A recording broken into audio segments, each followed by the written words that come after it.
Madame, Monsieur, bonjour. Les portes de la COP 15 se referment demain, vendredi 20 mai. Après 2 semaines de travaux, les 5000 experts présents sur les bords de la lagune de Briey vont regagner leur pays respectif, au dire des observateurs. Cette COP 15 en terre ivoirienne a été une réussite. Plusieurs recommandations sont sorties des travaux avec la volonté affichée de lutter plus efficacement contre la désertification et la déforestation. Que retenez-vous de ce rendez-vous mondial organisé à Abidjan? 2 numéros pour nous suivre, pour prendre part bien sûr à ces échanges, le 27 20 21 44 48 ou le 27 20 24 27 87. On reprend ces 2 numéros, le 27 20 21 44 48 ou le 27 20 24 27 87. Et Valentin Kwasi, bien sûr, vous attend au bout du fil. Sur notre page Facebook également, vous réagissez.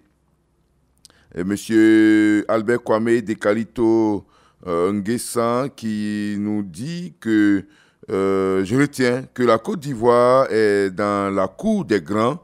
Et puis, je me réjouis que les experts sur le sol parlent bien sûr de la réussite de cette COP 15 en terre ivoirienne.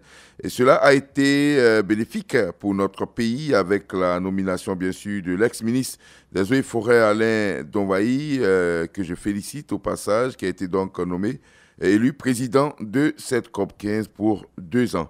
Et puis, M. Zakaria Gourou nous dit que la COP 15 a joué un grand rôle à travers la déforestation et la désertification, la lutte contre la déforestation et la désertification. Personnellement, la déforestation entraîne une destruction des écosystèmes et la disparition des habitats naturels. Il est difficile et onéreux, bien sûr, de lutter contre une désertification déjà en place, mais les stratégies prises bien sûr par la COP 15 vont nous aider dans ce sens-là. Au standard maintenant, nous avons M. Yao Kwadio qui nous appelle de Noé. Bonjour. Bonjour, M. Adam Bakayoko. On vous écoute. Bon, vraiment, le sujet est bienvenu. Mais c'est qu'on déplore un peu parce qu'aujourd'hui, tous les parcs de réserve ont été détruits. Vraiment, on ne sait pas comment ça se passe plus bon. On n'arrive pas à se comprendre ce côté. Parce qu'il y a un corps qui est désigné spécial pour ça. Donc vraiment, je demande à l'État ivoirien, en tout cas ce côté-là, il n'a qu'à bien sécuriser les parcs et réserves. D'accord, merci beaucoup. C'est ce que vous retenez bien sûr aux sorties de cette COP 15. Monsieur Dougui Batois Émile nous appelle de Danané. Bonjour. Bonjour, M. Bakayoko. On vous écoute. M. Douagui Batois Douagui, autant pour moi, la réalisation m'a fait dire Dougui, c'est Douagui, excusez-moi. M. Bakayoko. Oui. Ce n'est pas une surprise. Hein. La délégation qui vient en Côte d'Ivoire, là, elles ont été toujours bien réussies. Vraiment, la Côte d'Ivoire a été toujours réussie. Donc, ce n'est pas surprenant. La seule chose que nous demandons maintenant, toutes les décisions qui ont été prises là, que ces décisions-là soient mises vraiment en œuvre. D'accord. C'est ce que nous demandons. D'accord. Vraiment, je remercie le président de la République, M. Alassane Dramane Ouattara, pour tout ce qu'il fait pour la Côte d'Ivoire. D'accord. Vraiment, c'est sérieux, c'est très bien. Et c'est ce que nous voulons en Côte d'Ivoire, que les palabres là nous éloignent. D'accord. Pour que la Côte d'Ivoire aille de l'avant. Ok. Et que tous les enfants de Côte d'Ivoire puissent travailler. Et que nous cherchons actuellement là, faire beaucoup d'usines en Côte d'Ivoire, beaucoup de choses qui peuvent faire travailler les enfants. D'accord. Pour que tout ce que nous voyons aujourd'hui dans la drogue, dans tout ce que nous voyons aujourd'hui là, que tout ça disparaisse. Ok. Vraiment, c'est important. Je remercie tous les journalistes pour tous les efforts que vous fournissez pour la Côte d'Ivoire, pour que la Côte d'Ivoire réussisse. Merci beaucoup, M. Douagui. Merci. Bonne journée. Merci beaucoup. Et que le Dieu Tout-Puissant vous bénisse. Merci beaucoup, Amen. Merci, M. Douagui Batois Émile de Danané. On part à Bloléquin, retrouver M. Konapoui Lazare. Bonjour. Bonjour, le général. On vous écoute.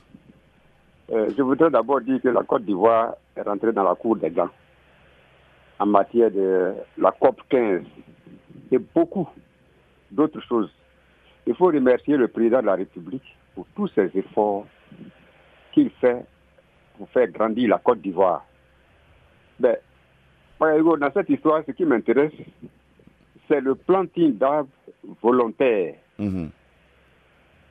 La désertification et la déforestation créent beaucoup de maux dans tout le monde entier. Quand il y a la sécheresse, il n'y a pas de manger. Quand il y a la sécheresse, tout est ébouriffé. Je voudrais dire, en même temps que nous faisons les plantings d'arbres, il faudrait que nous jetons des coups d'œil du côté des sociétés minières. D'accord. Des exploitations de bois et de beaucoup de trucs, les feux de brousse et autres, pour préserver notre forêt. D'accord. Oufou Boigny le disait hier que l'agriculture est l'élément fort de pouvoir réussir. Il y a aussi, à travers la déforestation, les dégradations des routes. D'accord. Regardez par exemple chez nous, à CIB, il n'y a plus de routes. Même Blolequin, Diglo n'est pas praticable. D'accord. Alors, en ce sens-là, il faut y œuvrer. Maintenant, remercier le ministre Donwayi qui a été élu président de la COP 15 pour 2 ans. Tout ça, c'est les efforts du président de la République. D'accord. Même quand tu n'aimes pas le lièvre, il faut que tu saches qui court. D'accord, c'est bien noté. Je dis beaucoup merci à monsieur le président de la République.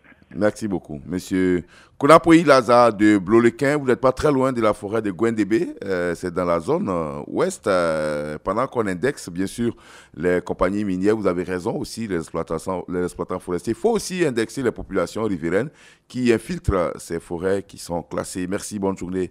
À Blolequin, on part à Issia avec M. Bomisso Mathieu. Bonjour. Bonjour, M. Adam Bagaïko. On vous écoute. Je crois que j'ai évité de ce COP 15, c'est un mouvement des pays. Vraiment, beaucoup de pays ont participé à ce COP 15. Vraiment, pour moi, ça a été une réussite. D'accord. Et je souhaite que c'est comme... Allô? Oui, on vous écoute, hein, monsieur. Voilà, je souhaite que tous les pays qui ont participé à leur retour dans les pays respectifs, pour qu'ils puissent mettre tout ce qu'ils ont appris à l'application. C'est comme un élève qui va à l'école. D'accord. Si le professeur fait le cours, mettre le cours à la maison, il faut mettre ce cours-là en pratique. D'accord.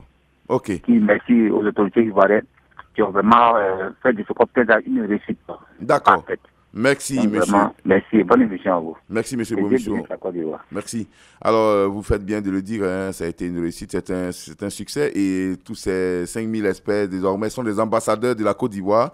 Parce que de retour chez eux, ils parleront bien sûr d'Abidjan, mais aussi de Yamoussoukro qu'ils ont pu visiter. Hein. En tout cas, certains experts ont pu se déplacer pour aller voir là-bas les progrès, bien sûr, en matière d'agriculture écolo et également à Azaguié, où une délégation est allée voir, bien sûr, la réussite dans l'agroforesterie. Direction Sipilou avec M. Mamadou Diomandé. Bonjour.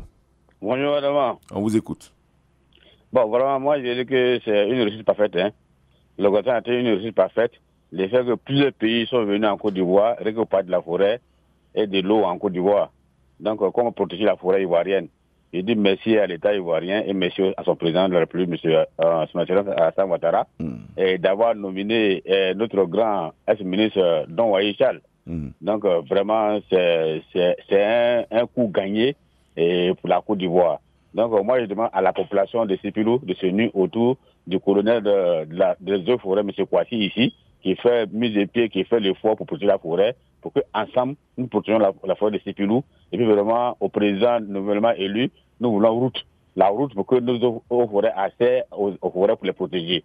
Merci à la Côte d'Ivoire. Bonne émission à toi, que Dieu aide la Côte d'Ivoire. D'accord, on rappelait le nom, hein, c'est le ministre Alain Richard Donwayi, et non Charles Donwayi, c'est une précision. Donwayi, voilà, Alain Richard Donwayi, anciennement ministre des Eaux et Forêts, aujourd'hui président de la COP 15. Sur notre page Facebook, on a bien sûr M. Boubacar Koné de Tout le Pleu, qui nous dit que la Côte d'Ivoire est de retour dans le concert des nations après la période de turbulence. Bravo au président Alassane Ouattara, dans un contexte marqué par le terrorisme et la Covid-19, la Côte d'Ivoire a su relever le défi de la sécurité et de la prévention contre la Covid-19. C'est impressionnant. Je formule le vœu que toutes les résolutions prises connaissent un début d'exécution le plus rapidement possible. Au standard, nous avons M. Seigneur Regan de Blénimenoué. Bonjour. Bonjour, Adama. On vous écoute. Adama, oui. Vraiment, ça, c'est salutaire. C'est une réussite. C'est un succès. Mais j'ai fait une remarque. Quand je faisais école à Nidrou, oui. Vraiment, la rivière Son, ou bien le fleuve Son, avait des arbres, il était dans la forêt. Donc, le pont était en sécurité. Mais présentement, avec le travail des bas-fonds, l'eau ruisselle et a cassé le pont. Donc, vraiment, si on replante les bois, tout ça là, ça va finir. D'accord. Je salue le président. Vraiment, il n'a qu'à quand même essayer de voir le pont de Son, parce qu'on est coupé de notre région. Vraiment, ils n'ont qu'à venir rembler. Le pont est déjà fait. Alors, depuis lors, et la pluie vient. Il ne faudrait pas que nous passions encore dans les pirogues avec les motos, avec les noyades, là, c'est pas normal. Donc, vraiment, je salue le président. Il n'a qu'à continuer à quand même œuvrer. Et puis, bon, la Côte d'Ivoire va réussir. C'est ma contribution. D'accord. Merci d'avoir glissé aussi un point de c'est pas normal dans notre émission, c'est pas bien grave, c'est de bonne guerre. Monsieur Seigneur Igan de Bleni Menwen. Monsieur Ouattara Adama est à Dianra, bonjour. Bonjour, monsieur Adama Barago. On vous écoute. Ok. Et je pense que la résolution du COP15 est vraiment la bienvenue. Et je pense que ça peut aider le pays à avancer. D'accord. Mais ce que j'aimerais souhaiter, faut que les choses soient, les accords soient mettre en application le plus tôt possible. Et aussi, j'ai une solution à vous proposer aussi. Oui. Vous savez que c'est vrai que notre pays est un pays de l'hospitalité, mais la superficie ne nous suffit pas. Est-ce que ce ne sera pas bon qu'on essaye de freiner un peu la rentrée de ceux qui viennent s'installer en Côte d'Ivoire, puisque un pays comme la Côte d'Ivoire, un petit pays comme la Côte d'Ivoire, 28 millions d'habitants, je pense que c'est trop. Et la majorité de ceux qui viennent, ils sont les agriculteurs, puisque le pays est reposé sur l'agriculture. Donc toute personne qui vient, surtout les pays voisins qui viennent, la population des pays voisins qui viennent, ils viennent pour faire l'agriculture. D'accord. Or, nous n'avons plus encore de terre pour cultiver. Donc, c'est ce qui fait que les gens ont commencé à exploiter les forêts classées. Donc, voilà ma contribution. Ok, Monsieur Ouattara Adama, en clair, vous souhaitez qu'il y ait une politique migratoire. On n'empêche pas les gens d'entrer, mais il faut une véritable politique migratoire pour savoir qui vient, qu'est-ce qu'il fait, pour contrôler un peu la gestion de nos forêts. Merci. Bonne journée à Dianra. Monsieur Traoré Bassina, bonjour. Bonjour, Monsieur Adama Barago. Vous êtes ici à Abidjan, hein, à Port-Boué précisément. Précisément, oui. D'accord, on vous écoute. Vraiment, je remercie le président de la République, Alassane Ouattara, pour cette initiation. Vraiment, même chez moi, je vais dire Bouna. Oui. La forêt classée qui est là-bas. Vraiment, entièrement, la forêt classée est tellement dégradée. Donc, vraiment, comme le docteur vient de le dire, vraiment, si on n'a pas fait attention, même pour avoir, même pour cultiver, même pour manger, ce serait un problème pour nous. D'accord. Donc, vraiment, nous soutenons l'État très, très fort. Nous le remercions beaucoup, vraiment, que tout ce qu'il est en train de faire là, vraiment qu'il puisse vraiment appuyer pour que vraiment le forêt là, ce n'est qu'à revenir à sa place. D'accord. Sinon vraiment, ça va pas rendre la population. D'accord. Sinon vraiment, voilà. Merci beaucoup. Que vous avez dit. Merci à vous, M. Traoré Bassina de Port-Boué. On reste à Abidjan. On passe cette fois-ci à la Riviera Palmeraie avec M. Faye Kylian. Bonjour. Ouais, bonjour, mon cher Aboussila. Adama Bakayoko. J'ai trop habitué à Aboussila. Ah ouais, bien sûr, Aboussila, il nous écoute, voilà, il revient bientôt. On vous écoute. Bon, pour moi, voilà, l'initiative d'Abidjan est la bienvenue. Voilà, elle est la bienvenue parce que quand nous montons dans les années 1980, qui étaient les années de la forêt, de 16 millions, nous sommes aujourd'hui passés à 2,5 millions d'hectares de forêt. Et si nous ne luttons pas contre la désertification, nous allons nous retrouver comme des pays du Sahel. Et vraiment, que chaque citoyen, parce que ce n'est pas forcément le problème de l'État, c'est le problème des habitants. L'État, c'est moi, c'est toi. Donc nous devons nous mettre ensemble pour pouvoir lutter contre ce fléau. D'accord. C'est bien noté. Monsieur Faye Kylian de la Riviera. Palmeraie, notre page Facebook également continue de publier des messages. Yapo Agbassi nous dit que de la COP 15 de la COP 1 à la COP 15, il y a eu beaucoup de résolutions prises, mais la volonté gouvernementale des pays n'a pas suivi. La COP 15 est l'ultime occasion à ne pas rater, car les indicateurs du réchauffement climatique sont en hausse.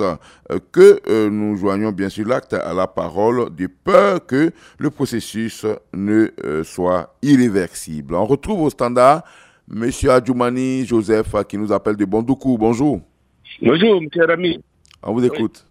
Oui. Ouais, vraiment, je tiens sincèrement à vous dire merci pour l'émission et remercier beaucoup les organisateurs du COP 15. J'ai suivi beaucoup et j'ai vu les reportages qui se sont faits un peu partout en Côte d'Ivoire. Oui. Et les gens sont allés en brousse, ils ont vu. Mais je déplore quelque chose, c'est l'orpaillage clandestin. D'accord. On parle d'orpaillage clandestin, pourtant tout le monde est informé. Donc le mot clandestin même, je veux qu'on enlève ça dans la COP 15. Tout le monde est informé, le chef du village est informé, les jeunes sont informés, les autorités sont informées. Donc ce n'est plus clandestin. C'est plus clandestin, c'est qui détruit nos forêts. On va dire orpaillage illégal ou orpaillage artisanal tout simplement. Voilà. Et c'est ça qui détruit. Sinon, tous les reportages qui ont été faits, les gens sont allés en brousse, ils ont allé dans les plantations de cacaoyers, c'était bien. Même les cultures hors sol, c'est bien. Mais maintenant, c'est nos sols, l'exploitation abusive de nos terres pour l'or et tout ça là, vraiment c'est ça que je déplore. Sinon, je remercie les organisateurs, je remercie vous aussi les journalistes, parce que vous avez sillonné un peu partout pour nous montrer ce qui se passe en Côte d'Ivoire. Merci au président de la République, merci pour tout ce qu'il fait, et vraiment, je suis content pour cette COP 15, mais c'est l'orpaillage un dessin qui vraiment me fait mal. D'accord. Merci beaucoup à vous, M. Adjoumani Joseph. De Bondoukou, vous êtes la deuxième personne à le préciser, la couverture médiatique de cette COP 15. Et là, c'est pas tous les jours qu'on se lance des fleurs, mais la RTI a déployé les grands moyens, bien sûr, pour une couverture, une meilleure couverture, bien sûr, de cette COP 15. Et les résultats sont là. L'événement a été vraiment bien couvert de fond en comble. M. Ouedraogo Alassane, bonjour. Bonjour, M. Bakayoko Adama. Vous êtes à Ara, c'est dans, je suis à Ara. Dans le Moronou, on vous écoute. Ouais, bon, vraiment, je tiens à vous souhaiter bon avantage. Merci. Que Dieu vous protège tous. Amen. Merci. Je tiens aussi à remercier M. le Président de la République. D'accord. Et vraiment que Dieu nous donne l'avantage et que Dieu nous protège tous pour qu'il puisse nous encadrer. D'accord. Voilà, mais il y a une intervention passée, un monsieur qui disait que si on pouvait freiner, comment on appelle, la rentrée des pays de Côte d'Ivoire pour pouvoir freiner les plantations qu'on appelle. Donc, que c'était bon, mais il n'a qu'à reconnaître que la Côte d'Ivoire est posée sur l'agriculture. D'accord. La Côte d'Ivoire est le premier pays producteur de cacao, comme ce qui est en train d'avancer. Donc, le souhait, c'est pas pour les, comment on appelle, ceux de plantations là qui gaspillent les forêts.